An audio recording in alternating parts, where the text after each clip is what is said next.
Hello बच्चों, so as per your request today I am here to discuss with you all the CMSL exemption strategy. Now before starting with the discussion, मैंने already एक short disclaimer अपने previous videos में दे दिया है in which I had discussed the category wise chapters of ECIPL and JIGL. तो अगर आपने वो दो videos अभी तक नहीं देखे हैं तो जल्दी से आप जाकर देख लो, लिंक मैं डिस्क्रिप्शन में दे दूंगी. In which I have already told you कि बेटा each and every chapter is important. This is the professional exam, तो you can't afford to skip even a single chapter. ठीक है, तो आप make sure करना when you sit in the exam hall 100% syllabus आप cover करके जा रहे हो. अगर सपोज एंड मोमेंट पे ऐसा हो गया कि एक दो चैप्टर बिल्कुल भी पढ़ने का टाइम नहीं है तो इट्स ओके. एटलीस्ट उन एक दो चैप्टर्स में से आप कुछ कंसेप्ट देख लेना. Means you have to just make sure कि when you sit in the exam hall ना 100% नहीं तो एटलीस्ट 90% सिलेबस तो आपके माइंड में होना ही चाहिए. आप किसी भी चैप्टर में कंप्लीटली ब्लैंक नहीं होने चाहिए. When you are just writing the exam कोई भी चैप्टर में ऐसा ना हो कि आपको कुछ आइडिया ही नहीं है किसी कंसेप्ट का. एक रफ आइडिया तो होना ही चाहिए of all the chapters. So CMSL was my personal favourite subject when I was a student. As मुझे इसके कंसेप्ट्स, इसके regulations like LODR, ICDR, take over, insider trading regulations ये पढ़ने में बहुत ज़्यादा इंटरेस्टिंग लगते थे. अगर आप कोई भी चीज़ को कंसेप्चुअली पढ़ोगे तो ट्रस्ट मी, बिलीव मी, आपको वो चीज़ टफ नहीं लगेगी. इनफैक्ट वो आपको बहुत ज़्यादा इंटरेस्टिंग लगेगी. डिपेंड करता है कि आपने वो चीज़ पढ़ी कैसे. ठीक है. Now in CS professional, CMSL का ही एक बड़ा भाई है corporate funding, in which I scored 90 marks by self study. Now how I scored 90 marks in CS professional in a theory and a technical subject was the most demanded guidance by all my students and also by my friends. तो उसके लिए I had already uploaded a detailed video on it. अगर आपने अभी तक वो video जाके नहीं देखा है तो प्लीज़ जल्दी से आप जाकर देख लो, लिंक मैं डिस्क्रिप्शन में दे दूँ. So definitely it will help you because उसमें मैंने सब कुछ कवर किया है. Pre exam preparation, how to prepare for a subject, then also during exam आपको किस तरीके से पेपर को अप्रोच करना है, कैसे क्वेश्चंस अप्रोच करने हैं, the paper presentation tips, each and everything which I had followed, वो सारी चीज़ें मैंने उस एक वीडियो में आपको बता दी है. तो अगर आपने जाके नहीं देखा है तो जल्दी से जाके देख लो, लिंक डिस्क्रिप्शन में है. So in CMSL subject, how to get exemption, for that I have prepared a CMSL strategy. नहीं समझे? So let's discuss one by one. Number one is category wise chapters. Now these are category A chapters, these are category B chapters, and these are category C chapters. Make sure पढ़ते time आप जो कुछ भी पढ़ रहे हो conceptually पढ़ो. अभी आपने कैटेगरी ए पहले पढ़ना है, फिर B and then C. Now मैं अपने नोट्स में से ही अगर आपको बताऊं, so this is the answer for eligibility of an IPO. But मैंने इसे कंसेप्चुअली पढ़ा कि अगर इस कंसेप्ट से कोई भी तरीके की केस स्टडी या प्रैक्टिकल क्वेश्चन वो लोग बनाकर पूछते हैं तो मैं उसे कैसे सॉल्व कर सकती हूँ.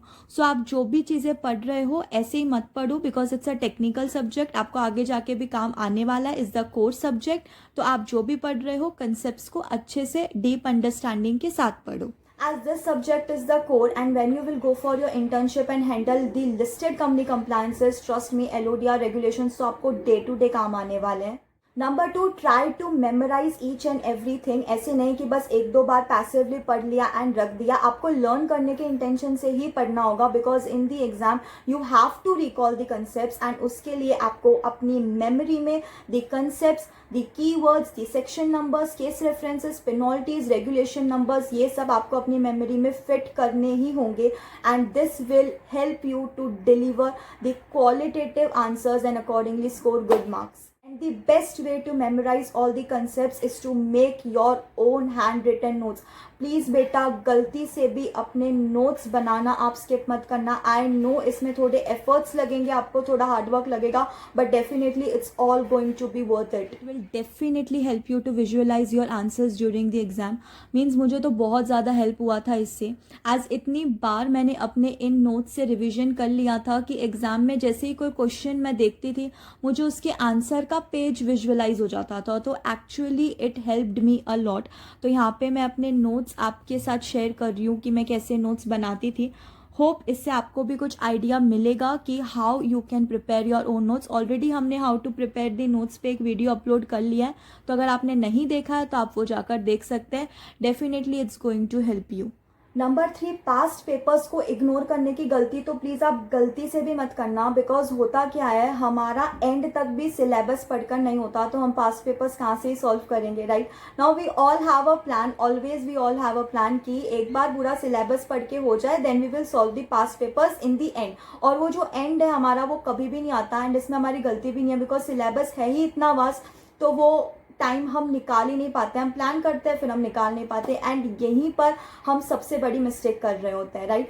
सो एंड का वेट ही मत करो, लास्ट का वेट ही मत करो। जैसे जैसे चैप्टर बाय चैप्टर आप पढ़ रहे हो, उसके रिलेटेड जो भी क्वेश्चंस पूछे गए हैं in the last 4 attempts in the past papers, आप प्लीज़ वो chapter by chapter he solve करके ख़त्म कर दो। एंड ट्रस्ट मी बेटा, चैप्टर पढ़ के ना आपको सिर्फ 50% कॉन्फिडेंस आता है, बट उसके रिलेटेड अगर आपने पास्ट पेपर्स के क्वेश्चन सॉल्व कर लिए, क्वेश्चंस क्रैक कर लिए, तो your confidence is going to increase from 50% to 100%. So solving the past papers is the most crucial and important part. So just don't procrastinate and then skip it. So अपना chapter by chapter आप confidence इससे develop कर सकते हो. अगर आपने ये exercise नहीं की तो एग्जाम में पूछे गए क्वेश्चन सब कुछ पढ़ने के बाद भी आपको स्ट्राइक नहीं होंगे, and this is the most worst feeling कि ये क्वेश्चन मुझे आता था बट मुझे स्ट्राइक नहीं हुआ, इसलिए मैं लिख नहीं पाई, एंड उन्हीं नंबर्स से फिर हम कुछ मार्क्स से जब हम फेल हो जाते हैं तो it's the most hard feeling जो एक स्टूडेंट को फील होती है.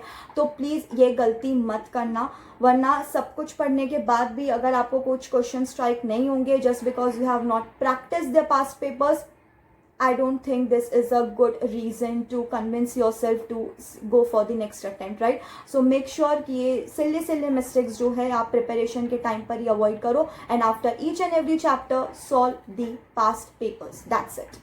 Number 4 is last minute tips. ये आप खुद के लिए प्रिपेयर करके रखो while studying, because it's going to definitely help you during your revisions and to revise the entire syllabus one day before exam. Means while solving the past papers ऐसे कुछ questions होंगे जो आपको इनिशियली स्ट्राइक नहीं होंगे even after freshly studying a chapter. तो उसका क्या आंसर है वो आप गाइडलाइन आंसर्स में देख लेना, एंड देन उसके की पॉइंट्स जो है, की वर्ड्स जो है कि मतलब ऐसे क्वेश्चन आए तो कैसे अप्रोच करने का, तो उसको एक ब्रीफ समरी बना के आप अपने नोटबुक में लिख दो पास्ट पेपर एनालिसिस करके. तो ये की पॉइंट्स अगर आप लिख लोगे and when you are going to do your revisions, तो ये आपको बहुत ज़्यादा हेल्प करेगा. बार बार आपको पास्ट पेपर्स देखने की ज़रूरत नहीं पड़ेगी, एंड उन पास्ट पेपर्स को सॉल्व करके आपने क्या सीखा उसका समरी आपके पास रेडी रहेगा. And when you come across to any technical और टाइम कंज्यूमिंग कंसेप्ट, तो उसका एक शॉर्ट में आप समरी बना लो, so that when you will revise तब मेक श्योर करना कि आपको वापस उतना ही टाइम ना लगे जितना आपको फर्स्ट रीडिंग में लगा था. बच्चे लोग क्या करते हैं ना, हार्डवर्क तो बहुत ज़्यादा कर लेते हैं, बट सिर्फ हार्डवर्क करने से काम नहीं चलता. आपको वो सारी चीज़ें अकॉर्डिंगली प्लान भी करनी होंगी कि भाई अगर कल मेरी एग्जाम है तो एक दिन पहले मैं चीज़ें कैसे रिवाइज करूँगी.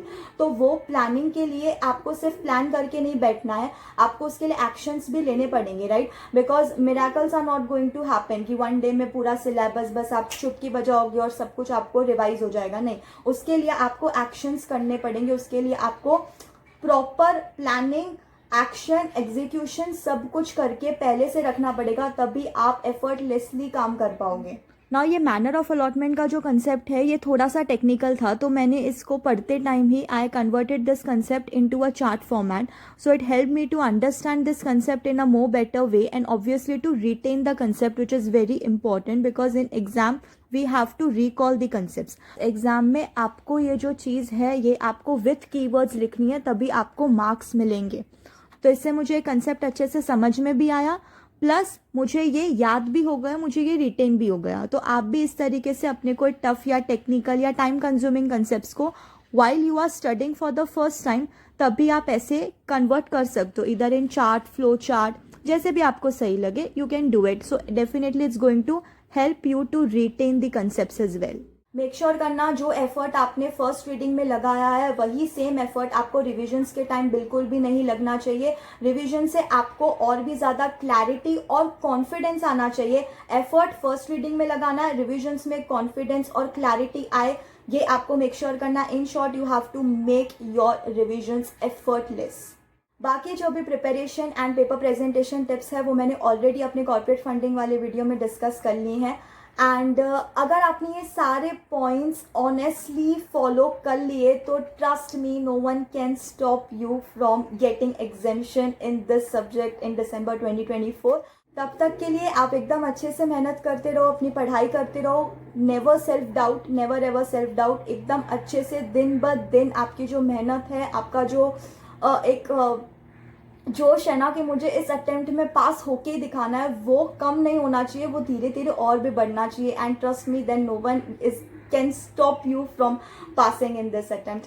ठीक है, यू आर दी बेस्ट, ये चीज़ आप माइंड में फिट कर लो।